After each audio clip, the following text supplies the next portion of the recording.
G'day, Greg Miller here from the Joy of Wood. Kitchen spatulas, they're great to use, but a heck of a lot of fun to make as well. In this little video, I want to show you how we can make a kitchen spatula starting from a blank. So, I just want to show you first, we usually do hardwoods for this because it's so tough. Check this one out. I nicked this from the kitchen at home. It's Jarrah, believe it or not. It's had a very hard life and a long life. You can see that it's bleached because it's been in the dishwasher a million times, which you should never do. It's been burnt from the gas burner here. It's really blunt on the end because it's been used to clean off the barbecue plate lots of times. It's had a very tough life, but it's still going and it's still being used in the kitchen until I brought it in to the workshop just to show people how tough hardwood ones are. So, starting with one of these, what shape would we do it in? I've got a few possibilities here I'd like to show you. Look at all these. You see, the thing about spatulas is there's lots of different shapes and styles, and that's all part of the fun. Does it have a bevel on more than one side? Does it have a sloping end? Is it square? What shape do you do with the handles? This is all part of the fun in designing it. We're going to start out by designing the spatula on that piece of wood. So here we have it.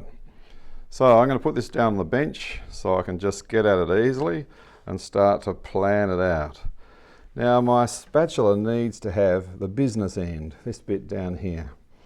So I'm going to draw that on there.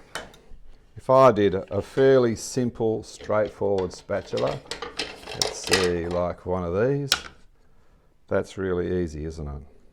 And I can tizzy it up a bit by, instead of having parallel sides, putting a bit of a taper into it, making it a bit more interesting.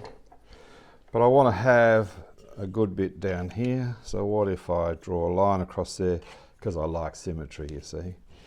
And I'll say, righto, if that's the middle there, and that's about the middle there, what if I have a nice flaring handle like this? Jarrah's hard to see for my old eyes, so I'm going to do that really dark. The thing about leaving a bit of extra material on the handle is I can always take it off later, but you can't put it on again. Now up in here, to make this easier, I'm going to do a bit of a curve in there. Now I've just freehanded that. I could also draw around the bottom of a coffee mug or something. Around we go. Something like that. Even that up a bit. So that'll work. And later on I might put a little bit of a taper in there. So this is just designing it. I'm just sort of letting the ideas come out. I might change it as I go. There you go, it's got that nice little flaring shape on the end, and then the handle flares out this way. And then up the end I could do something really interesting, or just round it. That's what's so cool about this. So many possibilities. So now I've designed it, the next thing to do is to cut it out. So I got two ways of doing this. One way of doing it is to come in with my Sloyd knife and take it out with that. So to get this started, I'm going to use a good power cut, which is going to get me in there. So by holding the blade up here against my chest, I can just pull that through. Now one of the things we've got to do is be mindful of grain direction. If I did that over on this side, it might go down there and tear a big chunk off the side because the grain is running this way through here. So we've got to be mindful of the grain direction as we go. But this is just hogging off the waste. Got to keep an eye on my line. I'm going to come up into here a bit more. So that's one way of shifting a whole lot of material. Up in here, this is going to be curved. So I'm using my thumb push here, thumb pushing the thumb. You notice my thumbs are staying connected. Take a bit more. So when I'm using any of these methods, this hand holding the blade controls the angle of the blade. So you can see I'm just staying parallel with that line at the moment. I'll come back up into here and chew this out. I've mentioned other times the really important thing, and I believe, is to not do any of this slashing blade treatment which you often see on YouTube and so on. That's throwing away energy, and it's also potentially putting other people in danger.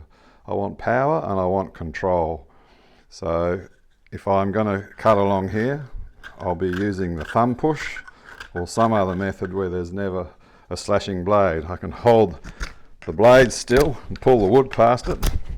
That works pretty good.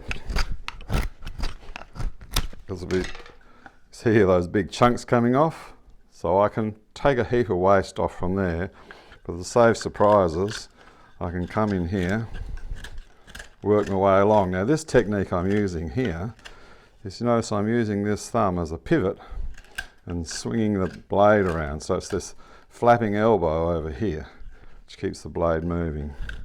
Gives a wide sweeping cut, cutting across the grain there.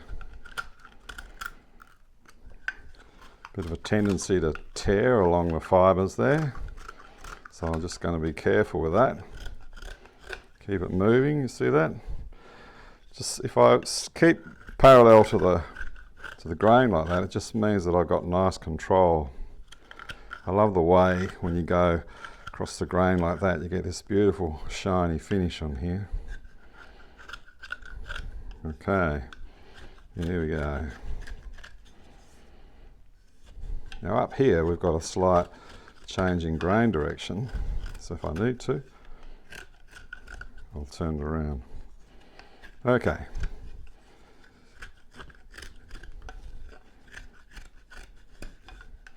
So this is how I can take that back.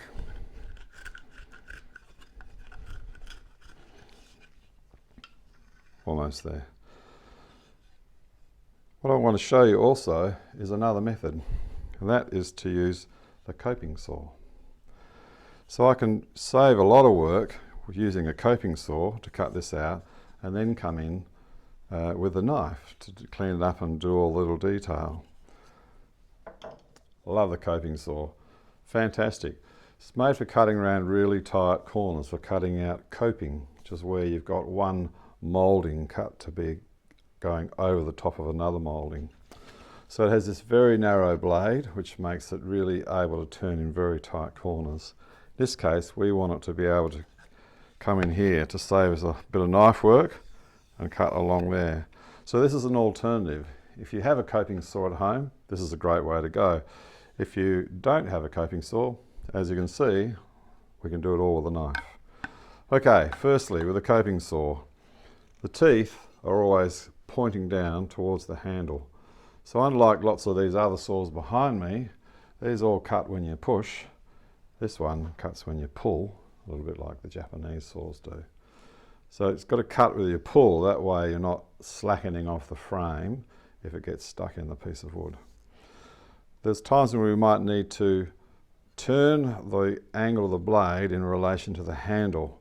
And so to do that, we're going to hold that bit there, loosen this, turn it around to what angle you want, tighten that up, and you make that one come around there.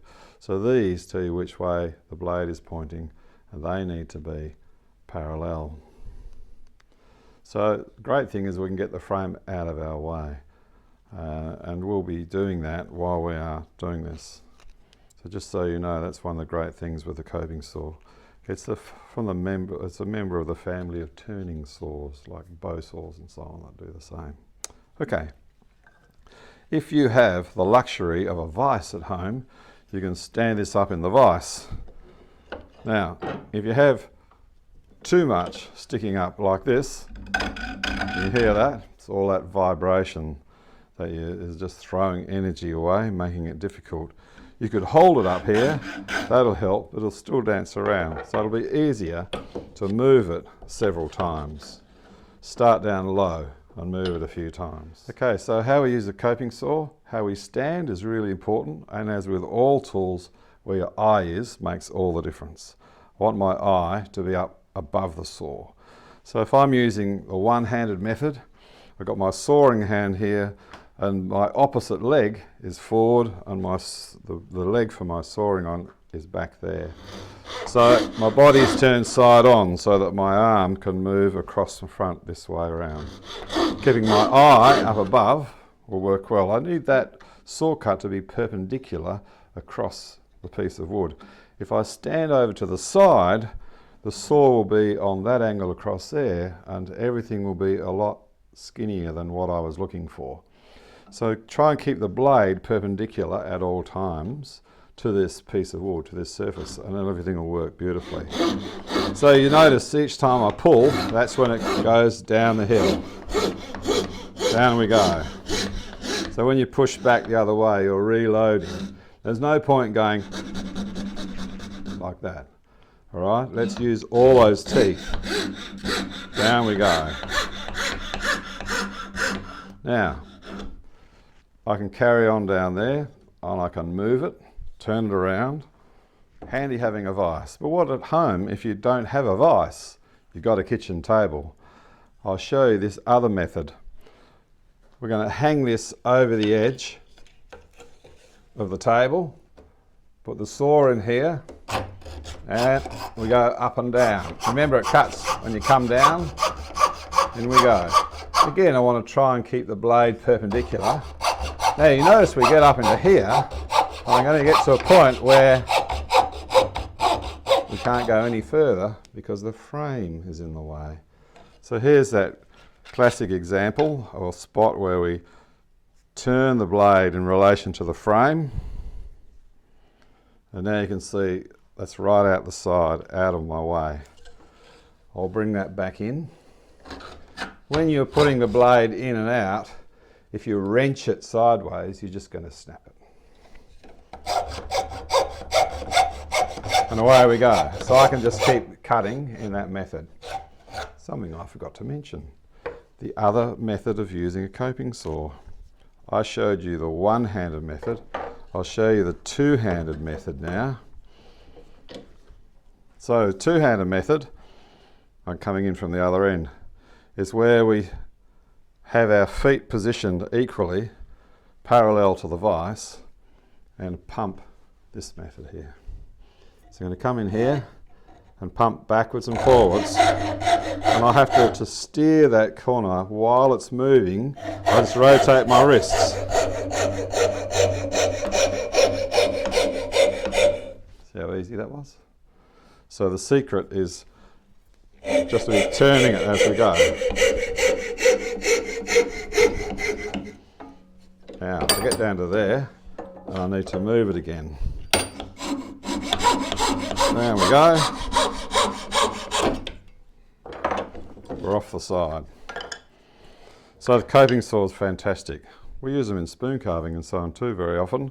Just remember that little fragile blade. Got to make sure you don't bend it this way because that will snap it. But it's a fantastic, a very powerful tool to use. So there we go. A few little rough spots here and there. Now grain direction would be telling me as it runs out this way that up here I've got to go this way. And the thing is, you've got to try it out and then you'll find out.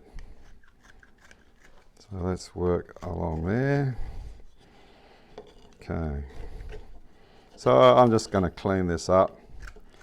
Come up in here. I have to come the other direction.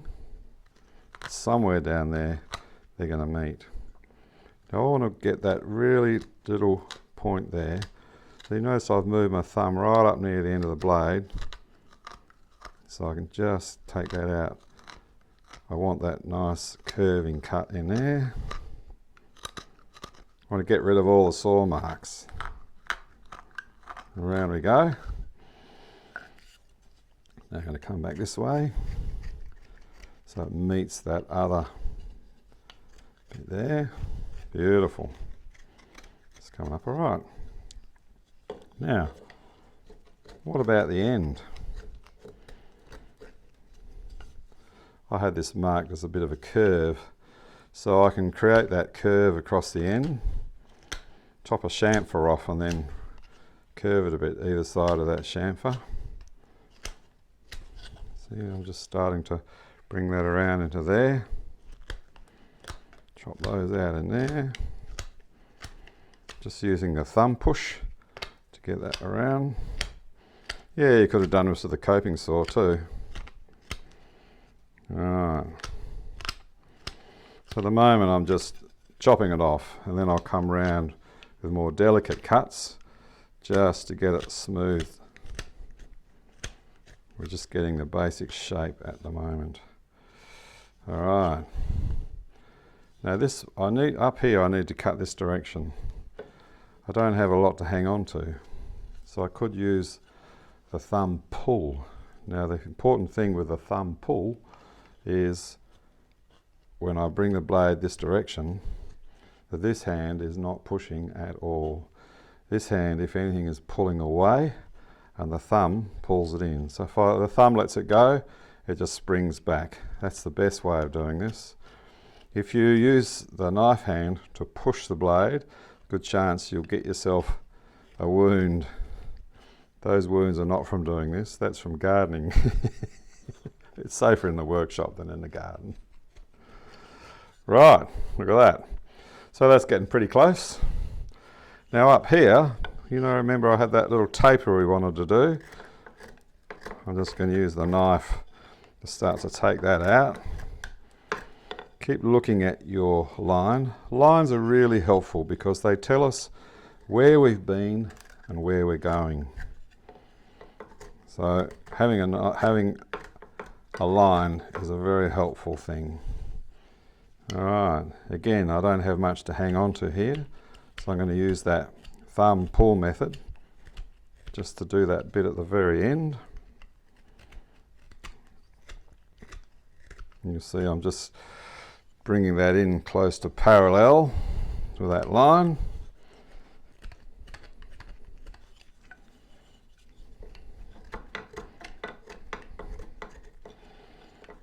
That bit.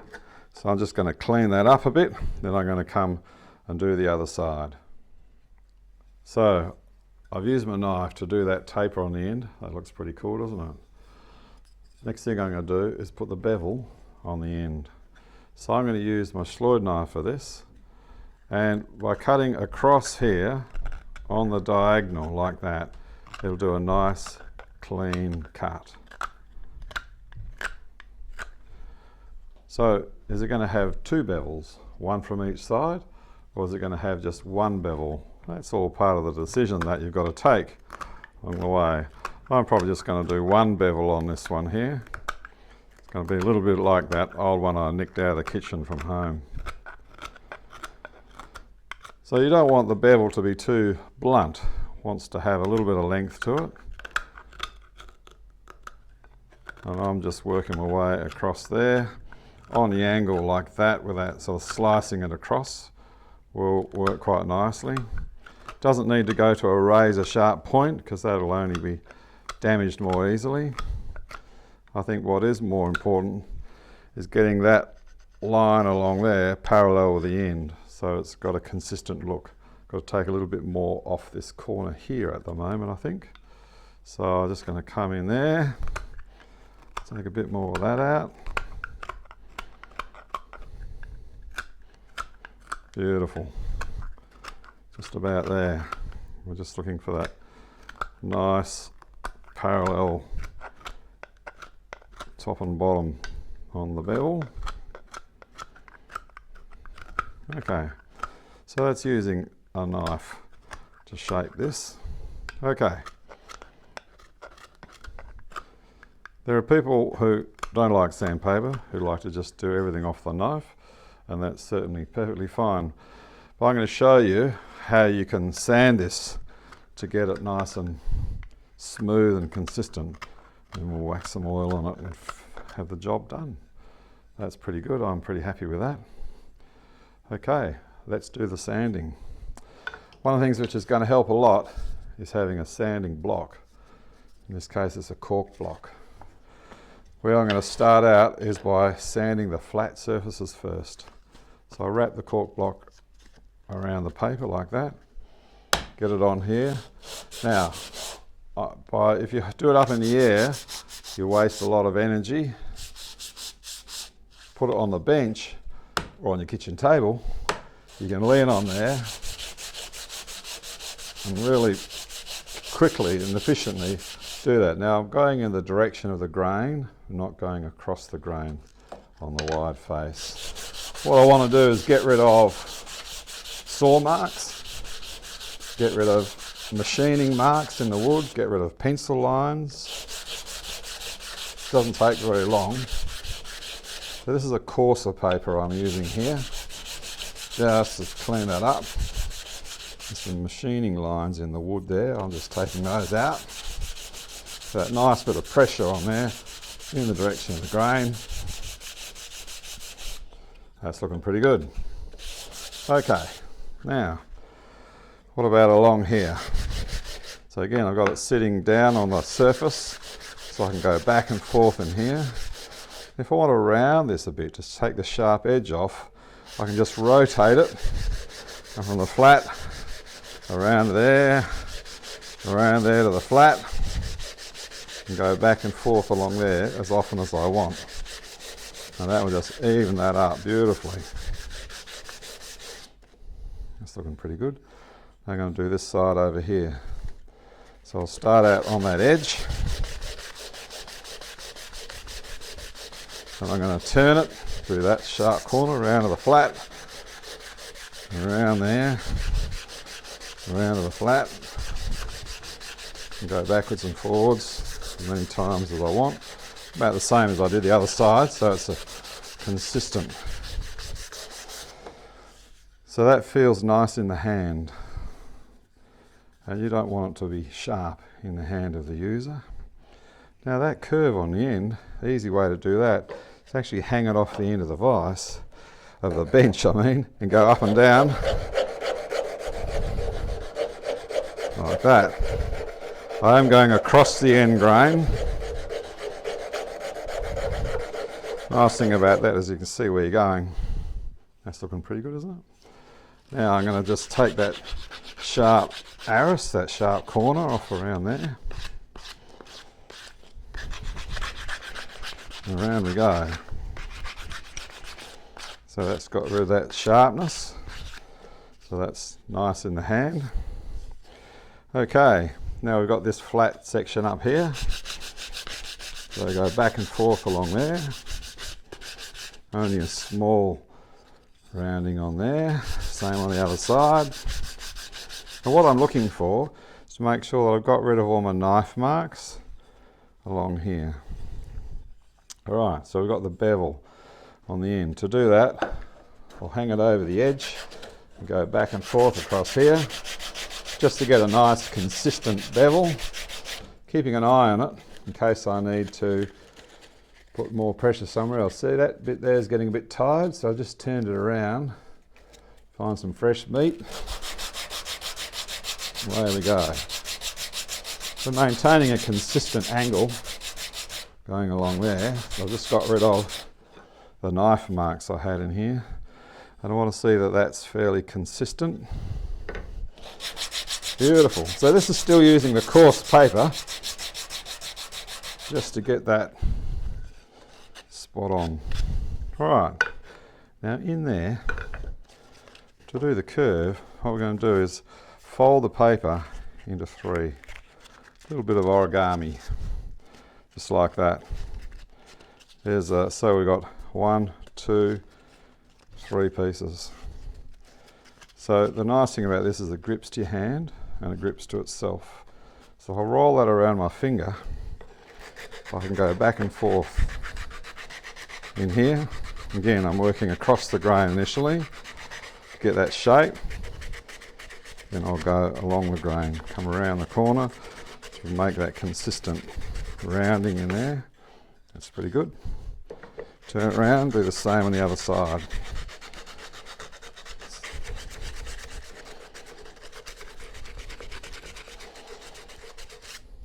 So I'm pretty happy with where that's gone. Okay, so now I've just cleaned it all up. I'm going to use a finer paper now. This one's a P240. Same process. I won't be very long. I'm just getting rid of the scratch marks from the one before. And in the process, when you do this with a finer paper, it acts a bit like a magnifying glass. It'll show you things that you might have missed.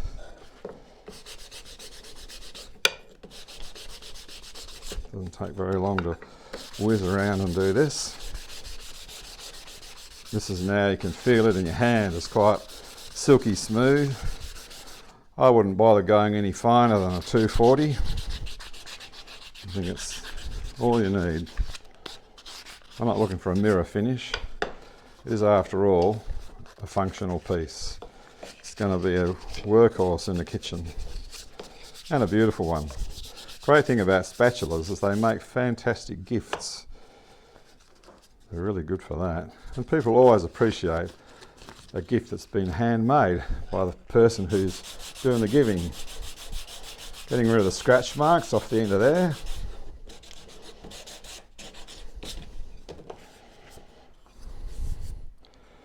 What do you reckon? Wait till we put the oil on that. It'll just look absolutely fantastic. So I've sanded my spatula, time to oil. So what sort of oil do you use? Well, you want a food safe oil. In our workshop we use orange oil a lot. We also use coconut oil and a few other things. I'm going to use some coconut oil on this. That's something that a lot of people have in their homes for cooking.